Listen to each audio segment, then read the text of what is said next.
Hörmətli Yaqub müəllim, ilk növbədə sizi qarşıdan gələn yubileyiniz münasibətilə təbrik edirəm. Sizə can sağlığı, yeni uğurlar arzulayıram. Siz uzun illər müxtəlif məhsul vəzifələrdə işləyərkən Azərbaycanın inkişafına öz tövhənizi vermişsiniz. Mən bunu yüksək qiymətləndirirəm. Siz də bilirsiniz, mən də bilirəm ki, Ulu Öndər Heydər Əliyev sizə həmişə diqqət göstərmişdi.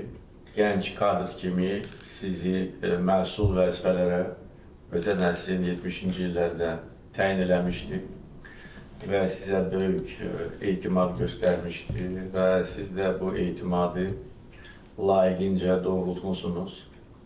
Və məhz buna görə müstəqillik dövründə Ulu Öndər xalqın tələbi ilə 93-cü ildə hakimiyyətə gələndən sonra sizi bir neçə məsul vəzifəyə təyin edərək bir daha sizə etimad göstərmişdir. Və onun sərəncamı ilə siz böyük vəzifə olan Baş nazirin birinci müavini vəzifəsinə təyin olunmuşsunuz və o illərdən bəri bu vəzifədə çalışırsınız. 22 il ərzində mənim prezidentlik dövrümdə də sizə dəfələrlə mən etimad göstərmişdim. Həmən vəzifəyə yenidən hər prezident seçkilərindən sonra təyin edirdim. Və bugün sizə bu dövlət mükafatı təqdim edərkən demək istəyirəm ki, sizin işinizdən mən razıyam. Siz canla başla, sədaqətlə dövlətə, vətənə xidmət edirsiniz. Öz işinizdə həmişə tələbkarsınız və mənim göstərişlərimi layiqincə yerinə yetirirsiniz. Sizin böyük xidmətlərinizi nəzərə alaraq mən sizi Azərbaycan dövlətinin yüksək mükafatı olan İstiqlal ordeni ilə təltif eləmişəm və icazə verin bu yüksək ordeni sizə təqdim edim.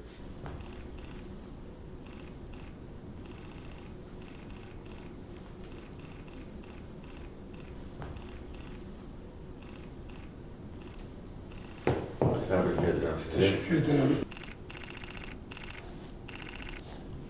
Yaqub Eyyubov fəaliyyətinə verdiyi yüksək qiymətə görə dövlətimizin başçısına minnətdarlığını bildirdi. O, ümummilli lider Heydər Əliyevlə bağlı xatirələrini bölüşərək Ulu Öndərin və Prezident İlham Əliyevin ona göstərdikləri etimadı həmişə doğrultmağa çalışdığını dedi. Yaqub Eyyubov məhz dövlətimizin başçısının rəhbərliyi ilə Azərbaycanın ərazi bütövlüyünün və suverenliyinin tam bərpa olunmasının mümkün olduğunu qeyd etdi. Siz daha şəxsiyyətsiniz ki, Azərbaycanın torpaqlarını geri qaytardınız. Bunu heç kim eləyə də bilməzdi. Mümkün də deyildi. Gözəl, bacarıqlı, yüksək dahi bir insansınız. Və sizə də ona görə də bütün xalq, bütün dünya sizə baxır, sizdən qürur keçirdir. Yaqub Eyyubov İstiqlal ordeni ilə təltif olunmasının onun üçün böyük şərəf olduğunu dedi. Mən həyatım boyumunu unutmaram və çalışacağım ki, imkanım dairəsində nə qədər imkan varsa da sizə və dövlətimizə xidmət edim. Çox sağ olun.